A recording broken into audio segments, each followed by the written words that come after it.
Hello everyone, in today's video I am going to show you how to fix Realme Narzo 80 Lite keeps vibrating. So before watching this video, don't forget to subscribe the channel and also press the bell icon. So let's start the video. First of all, open settings. In settings, scroll down and here you can see the option sounds and vibration. Now click on sounds and vibration, and now here you can turn off your notification alert sound.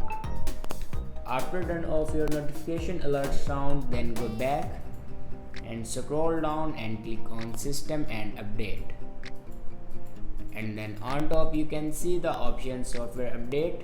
Now click on software update, and here you can check your latest version will be updated or not. If it doesn't update to latest version, then update it to latest version. After updating the latest version, then go back and click on backup and reset, and again click on reset phone. Now here you can see the option reset all settings. Now click on it, and here enter your password to reset all your settings. After doing these steps, your problem will be fixed. I hope this video is helpful for you. Thanks for watching.